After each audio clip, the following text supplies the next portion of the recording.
Welcome to episode 15 of the 40 Years and 40 Beers podcast. We have a very special guest this week, Delco native Chris Pierdomenico. Chris is a graduate of Sun Valley High School. He's an Aston resident. Chris has 15 credits to his name as a filmmaker. Among them are Between Us Love, Destiny, Game Over, Blackout, Harry Godfather, Jesus v. Satan, Rise of the Zombies, and of course, what he's here for, one of our favorite films, Delco the Movie. Chris, welcome, buddy. Thank you. Yeah, I have done more projects, but those are the ones I will admit to.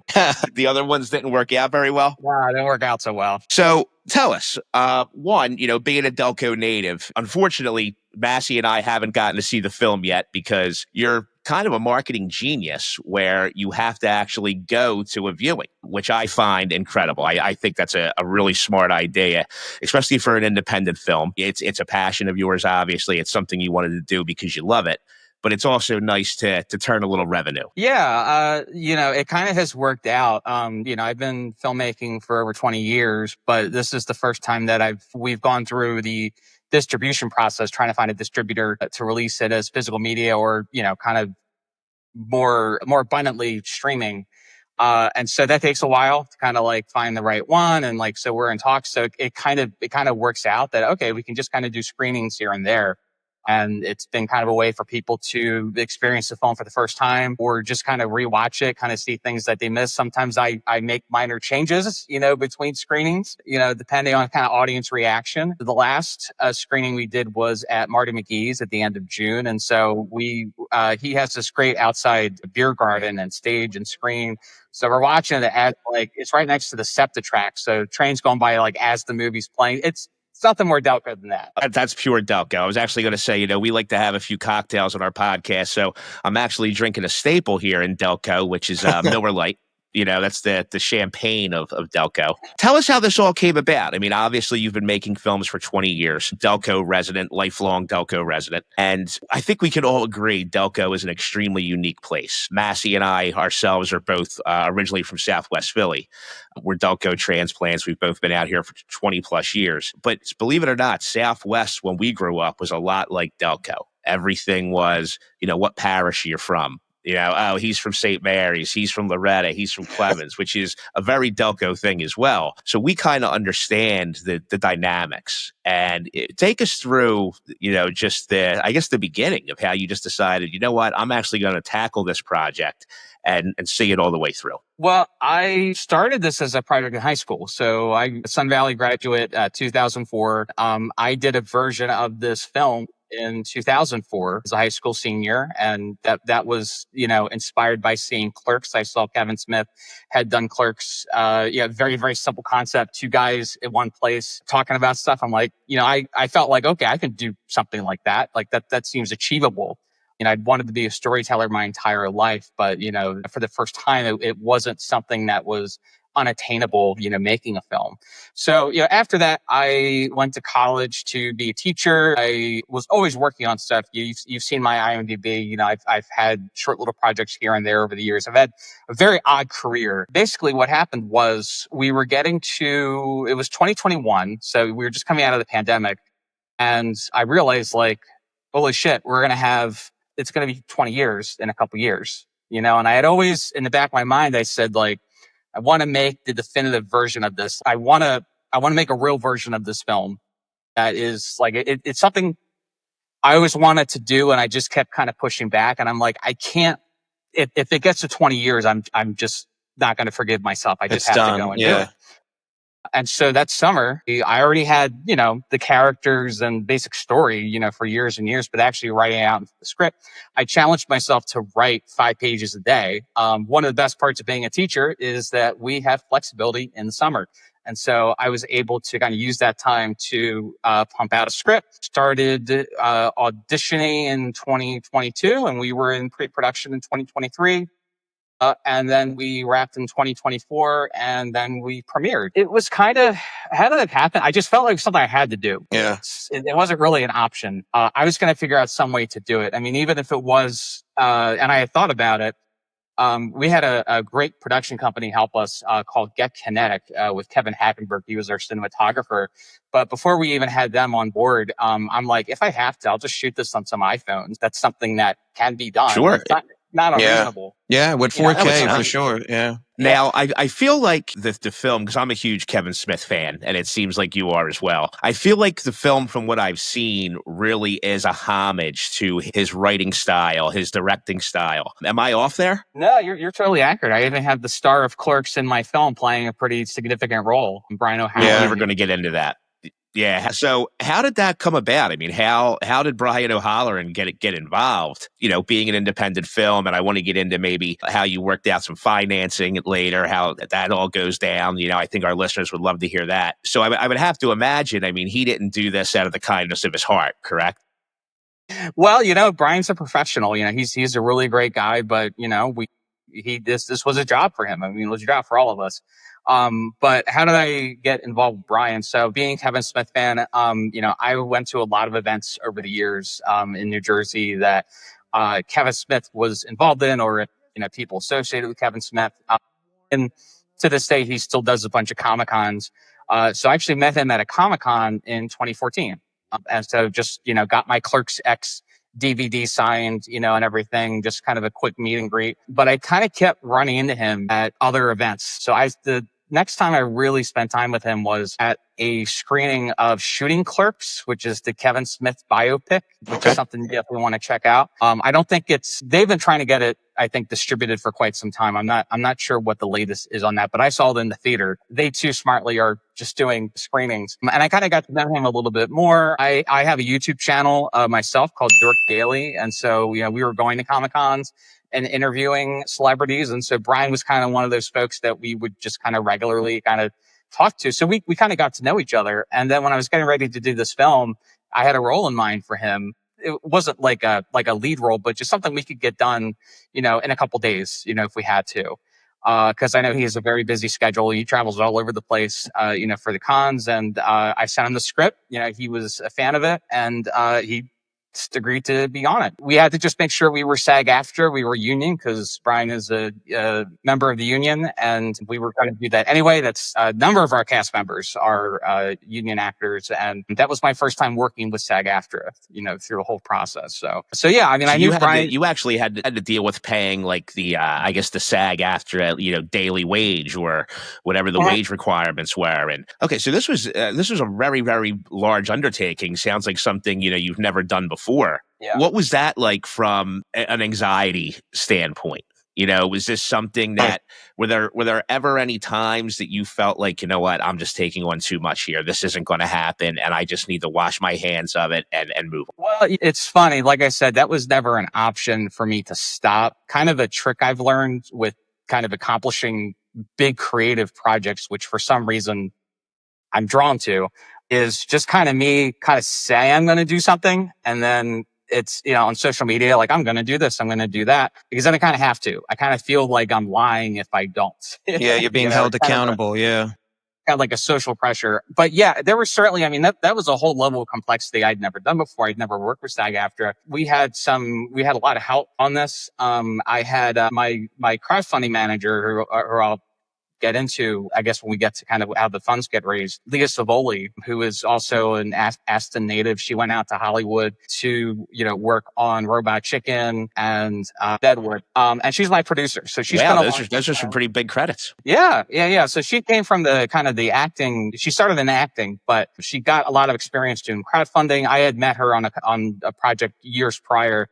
And when I was getting ready to do this, I reached out to her and I hired her on to help me crowdfund the project. And so this was like a 30-day of campaign using Seed and Spark. And Leah had a playbook, like, day one, we're going to do this. Day two, we're going to do that. By the time we were done, we had like double the amount we asked for. Wow. That's awesome. That's incredible. Now, for anybody who doesn't know what the movie's about, you know, just a brief synopsis. We don't want to give anything away. Basically, it's about a sheltered Delco individual who's, you know, raised by a pastor, correct? And he's homeschooled. And his senior year of high school, he's going to be allowed to venture into the Delco public school world and kind of live the traditional Delco lifestyle where all kind of chaos then ensues, right? What are some of the great Delco landmarks that you filmed at? One place I noticed obviously was Tom Jones. I mean, everybody knows what Tom Jones is. But I felt like, was there also a scene where you guys were in the CD, DVD store on Chester Pike in Norwood? No. That location was actually Doghouse Gaming. That was one of the few places that wasn't actually filmed in Delco. We have a whole sequence kind of part of the plot where they go to a video game store, a retro video game store. The movie takes place in 2004, so it's kind of like I just put it back to what I knew, as a high schooler.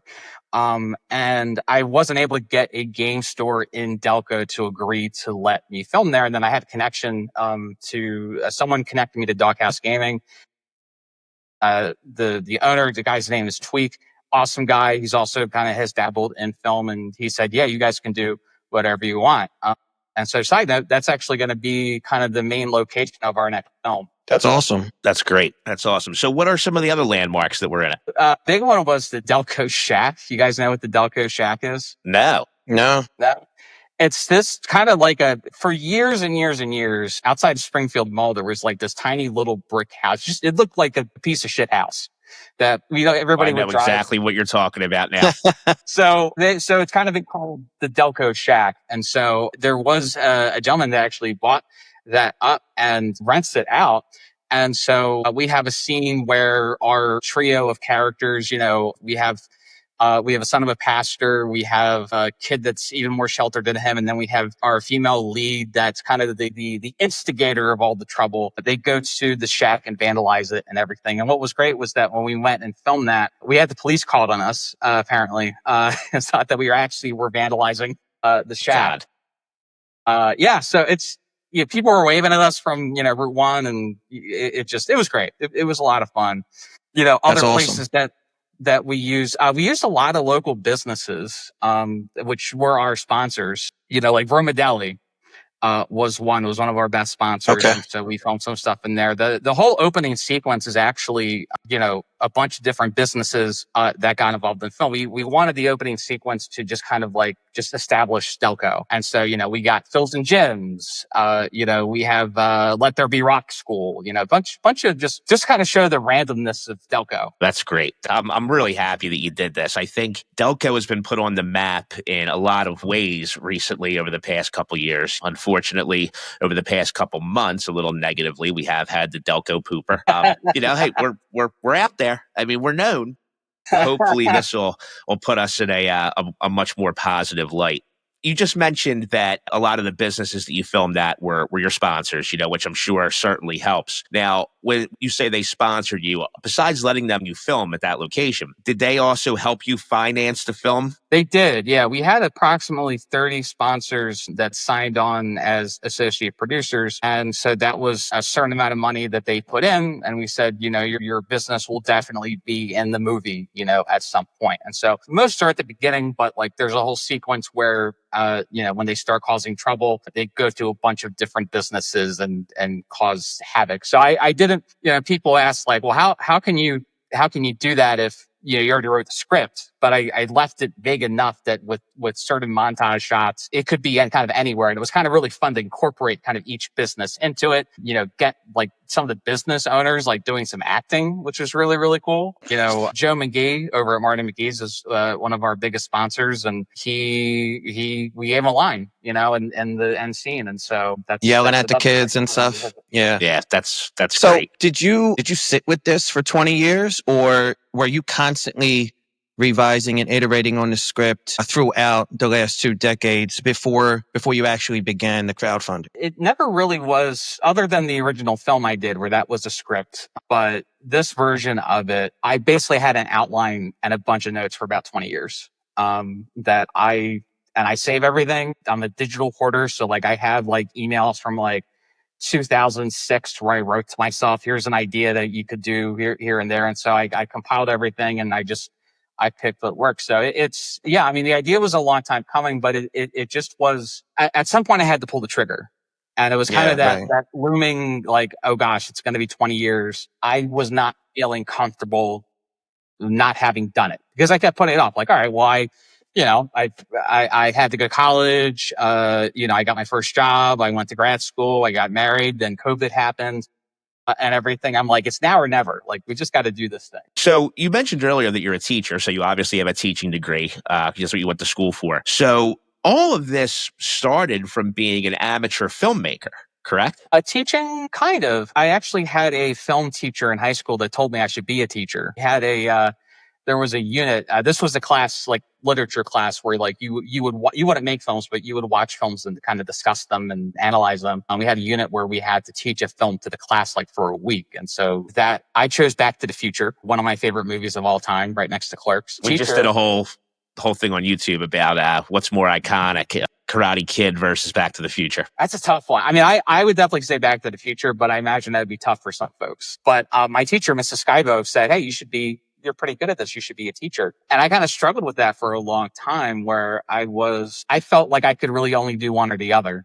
Like, I'm going to have to just teach or have to do film. And I really wanted to do both, but it just didn't seem realistic. And then thankfully, I got into a place where I was teaching film and broadcasting and journalism. And I had the flexibility of the summer to work on the projects I wanted to work on kind of once I got settled. So I kind of had the perfect situation there. And I had so many former students involved in the film, like either as cast or behind the scenes, which was really, really cool. Were you a math teacher and teaching was just a way to put food on the table while your passion was building in the background? Or it sounds like you were teaching film and found a way to not only make money off of it, but have it be about your passion as well until this chance came about. Yeah. So I'm horrible at math, but my degree actually in English. And so like when I was in high school, English was my favorite main subject. Like, I obviously loved film class the most, but English was my favorite main one. I've always been a storyteller, so I've just always been interested in that. And I knew that typically the film or video production teacher usually is the English teacher. And so I knew, like, if I wanted to do that, I was going to have to get my English certification. And so it really worked out well that gotcha. I found a job that was only film and broadcasting and journalism. That was, I mean, it's a day job. I love it. It feels like that my two roles kind of intersect a lot. Like, I'm always looking for opportunities for my students, to kind of help them. And if something I'm working on can kind of help them, that's great. And I think it kind of adds a authenticity to my classes where it's like, hey, here's what I'm working on. I mean, I'm always learning new stuff all the time. Trends change, and it's been very cool kind of, and I have a lot of support from the students, and even my, my bosses have been very, very supportive of this. Cause you never know, there's some places, look anywhere on Reddit, there's so many teacher horror stories, but I always felt like I had a lot of support. So I'm very grateful for that. Were your students in the film at all? Yeah. One of the supporting actors was a student. I had him my first year of teaching. So this is years and years later. So quite a few students had, one-liners kind of thing. I didn't have anybody current on, but it was just, if it worked, it's kind of, I like putting people in that I know, whether that's, students or family or friends. And what was really cool though was we have a sequence where they're at Sun Valley. It's Sun Valley. I can't tell you where we actually filmed it, but it's supposed to be Sun Valley. And there's like a montage of like several of my former teachers that are retired to come back and basically play themselves, including Mrs. Skybo, my film teacher, who told me I should be a teacher. And so we, just a couple lines here and there. It was really, really a cool experience because when we were promoting it, it's not just me that knows these teachers or just, people that I graduated with, like, they taught for like 30 years. So there's people going back to the 70s and 80s, like, oh, I remember him. I remember her. And so that just, I've always loved movies like that where, you see people, or you see locations, it just, it's a really cool feeling. And that was the intention, was to just make something that felt familiar. That's awesome. Now, we talked earlier about, you mentioned the police coming up to the Delco shack because they thought you were vandalizing the property.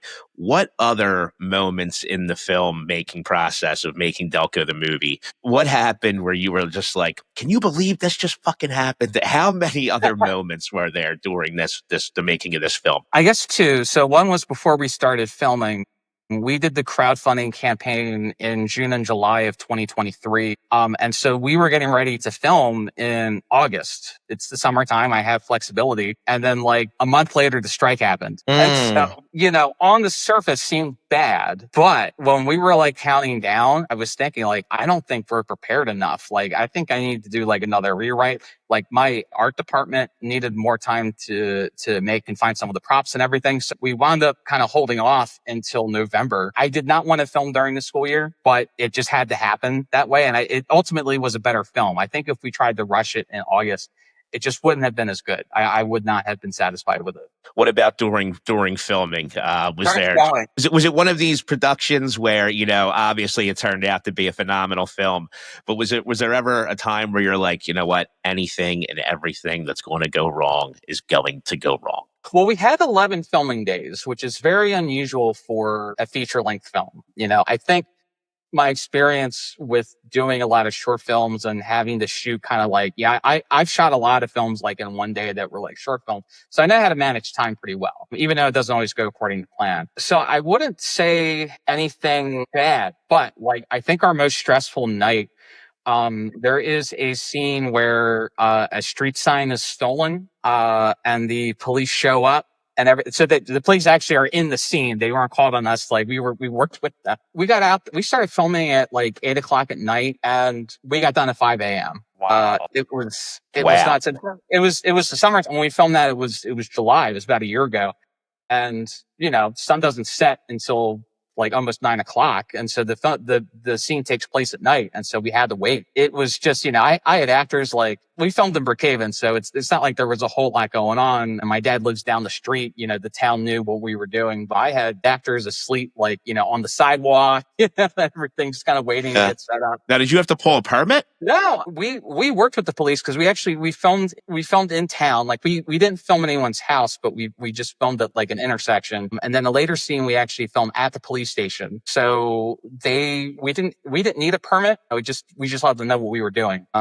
So I think just kind of what was great is just everybody, all location owners were just really, really positive about like just being a part of a movie. I think there's a lot of goodwill towards us, which I really appreciated. Well, the best part is it's a win-win for both parties, right? You get places to film, you have a great location, and I'm not going to say if, I'm going to say when you get a distributor. Now their businesses go national. It's great for everybody in the community. Speaking on that, take us through some of the process of trying to secure a distributor. Yeah, so we got, you get cold calls, so people kind of reach out, companies, and it's kind of tough to tell. You have to kind of do your homework with this because you have to see, is this a legit company? And even if it's a legit company, like, is it a good legit company? And so like kind of early on after the film had come out, we had somebody reach out to us and made us an offer it was weird. Like they kind of would control my work for like 10 years, which I'm like, no, like, if I ever wanted to do like a sequel or something. Like, so the deal was not just for this film. They kind of wanted to basically take ownership of your production company for the next 10 years. Yeah, so more or less. That was the proposal, And so what I did was I went to their website and I kind of looked over what other films have they released. And some of the movie posters had obvious typos in them. I'm like, oh, this is a red flag. And how does that work, if you don't mind me asking, Chris? So, for example, you create the film, okay? Obviously, you're the one, or partners are the ones putting up the money. Producers, executive producers are the ones putting up the money to make the film, okay? Especially in the independent film world. Now, distributors start reaching out. You start meeting with distributors. Do they just buy the rights to your film and give you a flat fee, and then they're entitled to all the money from the distribution of the film? Or do you also work out something on the back end? Every deal's different, but, it would be kind of a combination of that where we get something off the back deal and they initially get some money. It really depends on the company. And we've only really talked to 3 kind of right now. We have one that we feel pretty secure about that we're actually going to be talking to probably in about 2 weeks. And so hopefully we'll have kind of some more information there. But yeah, so the way I look at it is I don't really care about making money with this. I'm blessed to have a day job that I really enjoy. Like I'm not planning on leaving teaching anytime soon. Because that keeps me going. I really like working with the kids. I just want to make enough money to do another one. I mean, we had a really successful crowdfunding campaign, but it would be great to just get funds to the point that we don't have to crowdfund. That we're just able to, okay, absolutely. Here's going to be the next one. And actually, I just finished writing my next film. What's that called? Called Gamers, a Delco Movie. Nice. Gamers, a Delco Movie. So, go ahead, Mass. I read this on the internet, so it must be true. But are you doing a Delco Cinematic Universe? Is that a legit thing you're trying for? That is something I'm trying for. So that's fantastic.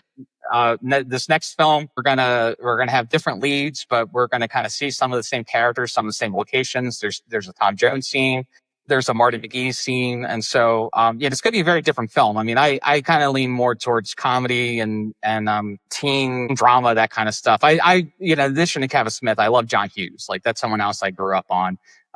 Breakfast Club, 3rd Day Off, big influence. So that's kind of where I live. I never thought growing up that anybody else would care about that, but I mean, clearly they do. They do. It's funny. Massey and I just received, big week for us. We just received our very first IMDb credits. We have a friend of ours who's a short filmmaker who actually, is he in the Kevin Smith Film Festival this year, Mass? How does...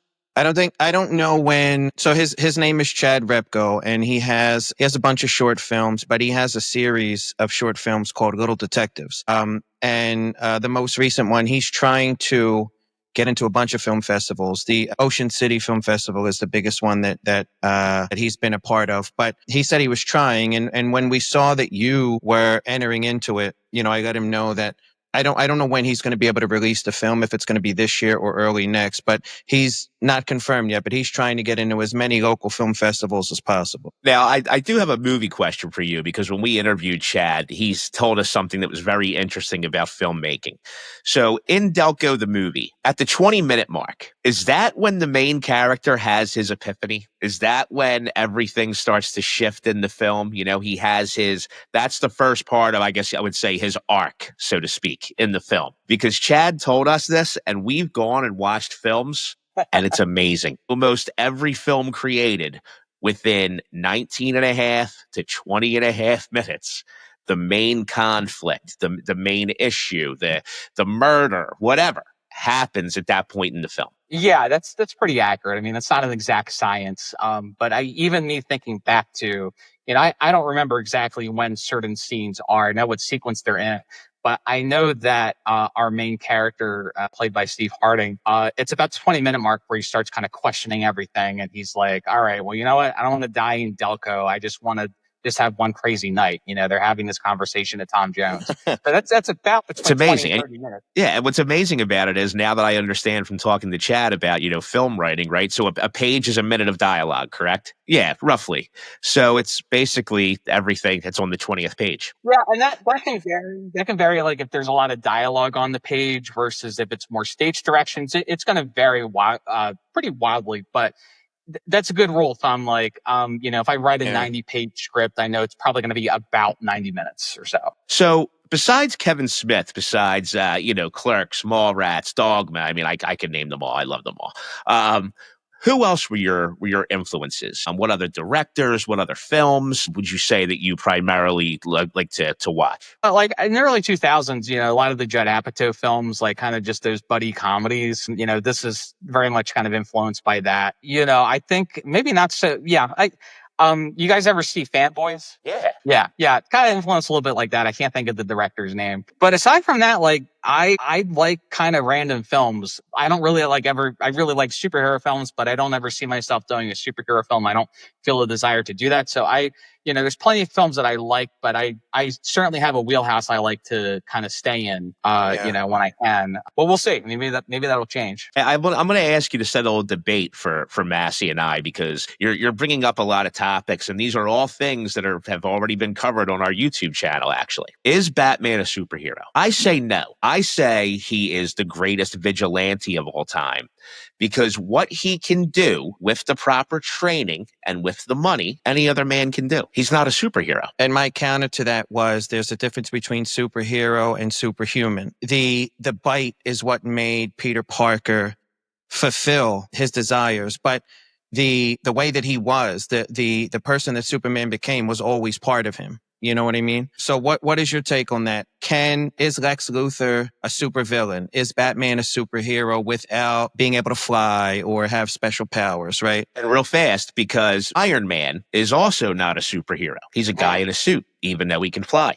Green Lantern without the ring. It goes on, right? So Bobby is basically saying that none of these men are superheroes because they don't have superpowers. So let's settle it for us. That's a tough one. I have given this some thought. Batman is definitely a hero. Lex Luthor is definitely a villain. But I do think, I always felt like the word super implied superpowers, in some way. So I would say, I don't know, I wish there was another word for it. But, then Green Lantern, I mean, does that change his body at all?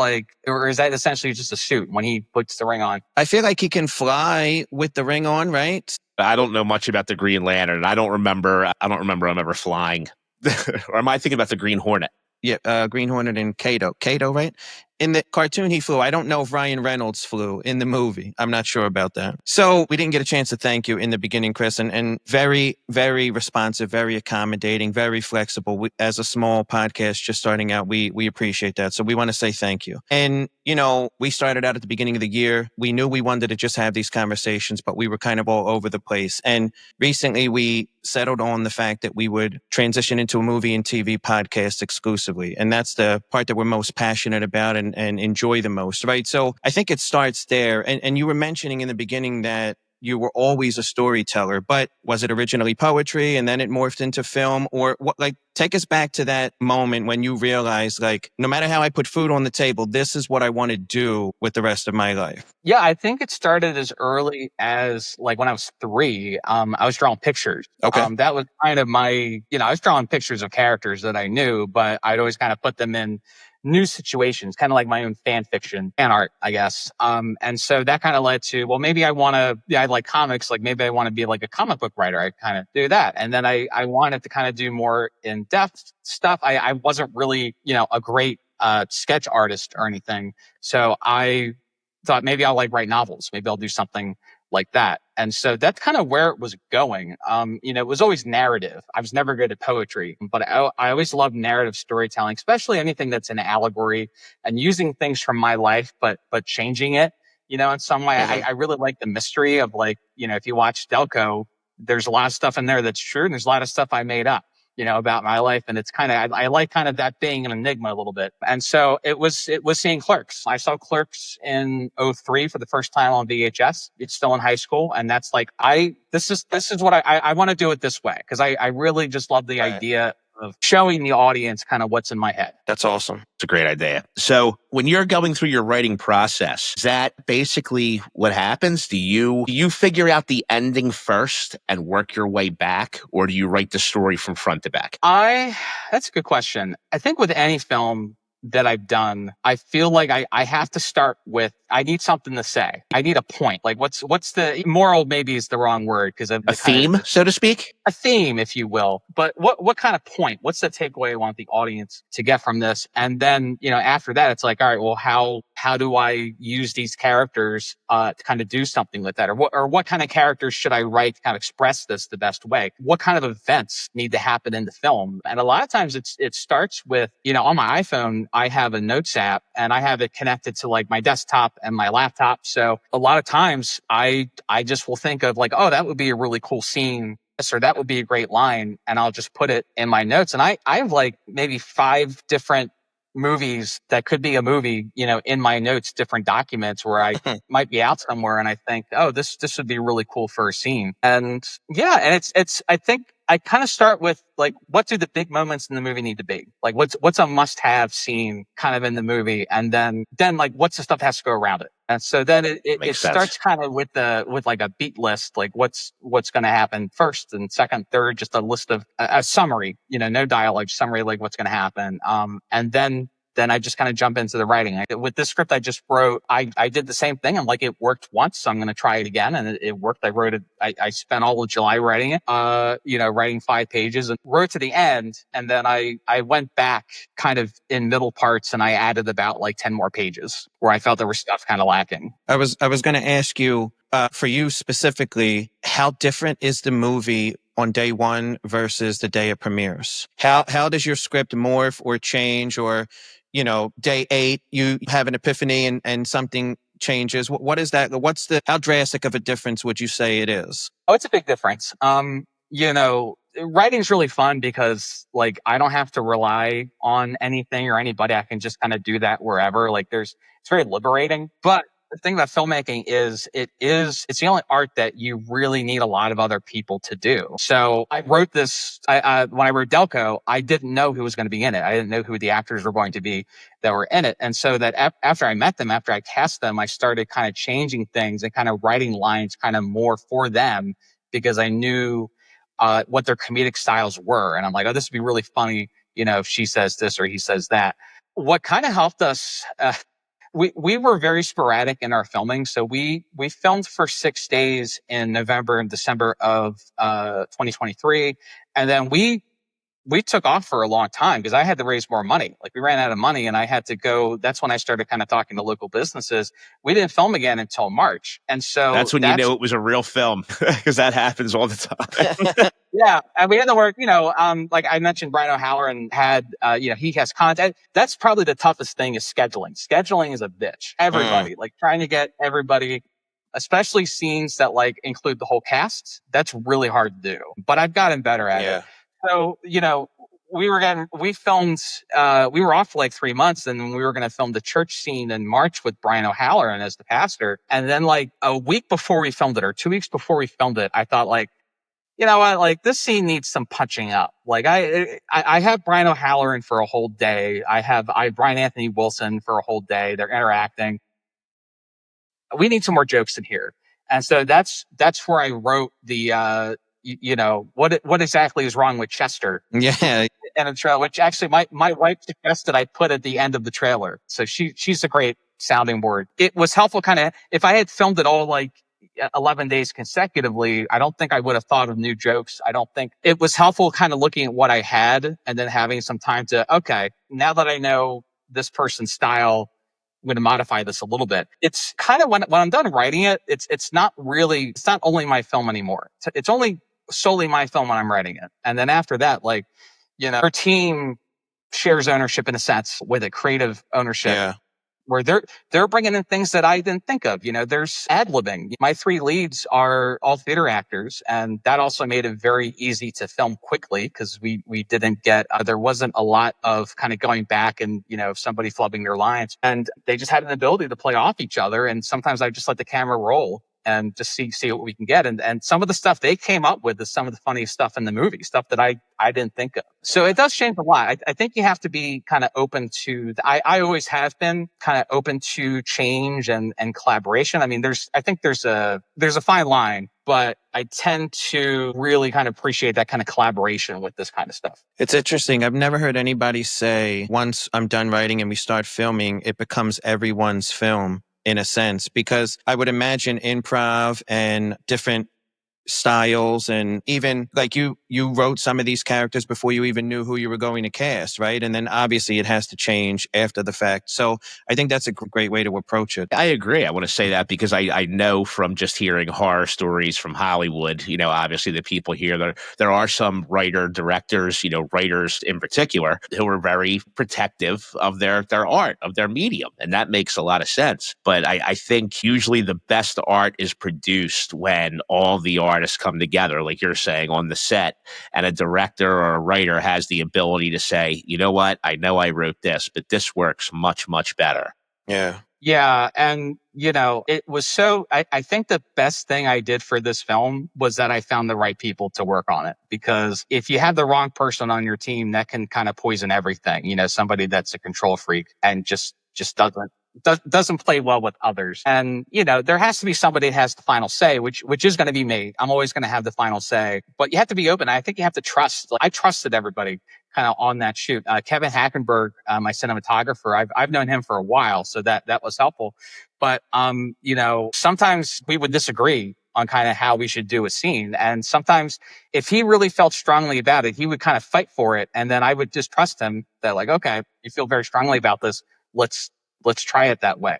And there was another time where I wanted to do something in kind of a very short period of time. And he's like, no, I don't think we need to. I'm like, no, we definitely need this. Like, I knew that was the time to put my foot down. And so it's a matter of trust. When you have a group of talented people and you can trust them, takes a lot of stress out of it. Yeah, well, the best part about that is, too, in today's world, you're not shooting and cutting and editing 16 millimeter film, where if you do want to shoot it both ways, it's pretty convenient. Where being an independent filmmaker, if it was 25 years ago and now you are cutting and wasting film, it becomes a little expensive. Yeah, no, I mean, digital is amazing that, anybody can make a film now. I would say the biggest, because sometimes, certain days, like we had O'Halloran for one day. And so if we have a limited amount of time during the day, sometimes as far as editing, sometimes I have things I have to cut out, like kind of small scenes or maybe some lines that I have to cut out that I'm like, we're not going to get that. So I have to prioritize, okay, what are things we have to get? Is this something I could get on a different day? Or is this something that, like, it's not the end of the world if I don't get it? And that's something I had to deal with every day.